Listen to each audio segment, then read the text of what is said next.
ایک دفعہ کا ذکر ہے، پہاڑیوں اور سرسبز و شاداب ہریالی کے درمیان بسے ایک چھوٹے سے گاؤں میں عامر نام کا ایک لڑکا رہتا تھا۔ عامر سال کے سب سے خاص مہینے رمضان کی آمد کا بے تابی سے انتظار کر رہے تھے۔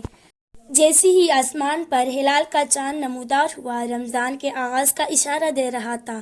عامر کے گھر والے اپنے آرام دہ گھر میں اکٹھے ہو گئے۔ وہ فجر سے پہلے اور غروب آفتاب کے بعد لذیذ کھانے بانٹتے تھے جو ان کے جسموں اور روحوں کی پرورش کرتے تھے۔ ہر دن وہ اپنے آپ کو دعا، عکاسی اور احسان کے کاموں کے لیے وقف کرتے تھے۔ ایک دن جب عامر پھلوں کی ٹوکری بانٹنے کے لیے گاؤں سے گزر رہا تھا تو اس نے دیکھا کہ ایک اکیلا بوڑھا ایک درخت کے نیچے بیٹھا ہے اور اس کی آنکھوں میں اداسی کے اشارے تھے۔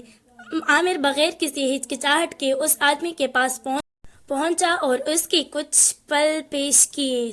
تحفہ قبول کرتے ہی بوڑھے کا چہرہ تشکر سے چمک اٹھا۔ اس نے اپنی جوانی کی کہانیاں اور گزشتہ رمضان کی خوشیاں بتانا شروع کر دی۔ عامر نے ہر لفظ کو دھیان سے سنا۔ علیحدگی سے پہلے بوڑھے نے عامر کو دعا دی اور کہا، تمہاری مہربانی اور سخاوت کا ہزار گنا بدلہ ہو۔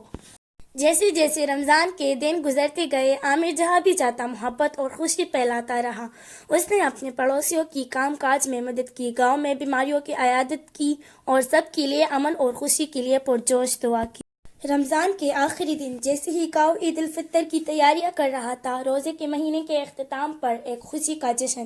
عامر کو اس بوڑھے سے اچانک ملاقات ہوئی جس سے وہ پہلے ملا تھا۔ اس بار بوڑھے نئے کپڑے پہنے ہوئے تھے، اس کا چہرہ خوشی سے چمک رہا تھا۔ آنکھوں میں آنسو لیے بوڑھے نے عامر کو مضبوطی سے گلے لگایا۔ آج میں صرف عید نہیں منا رہا ہوں بلکہ آپ کی دوستی کا تحفہ بھی ہے۔ اس کے بعد اس نے عامر کو سونے کے سکوں سے بھرا ہوا ایک چھوٹا سا تیلی بطور تذکر کے حوالے کیا۔ تحفہ قبول کرتے ہی عامر جذبات سے مغلوب ہو گیا۔ انہوں نے محسوس کیا کہ رمضان المبارک کی حقیقی برکات مادی املاک میں نہیں بلکہ محبت، ہمدردی اور اتحاد میں پائی جاتی ہے جو لوگوں کو آپس میں باندھے رکھتی ہے۔ اور اس طرح عامر کے گاؤں میں رمضان کی روح زندہ رہی جس نے ان تمام لوگوں کے دلوں کو بھر دیا جنہوں نے اس کی تعلیمات کو خوشی، محبت اور لامتناہی برکات سے قبول کیا۔ دوستو، آپ میں سے کس کس نے روزہ رکھا ہے وہ کمنٹ میں بتائیں۔ پہلا روزہ مبارک ہو۔ Thanks for watching and subscribe to our channel. Don't forget to like and share.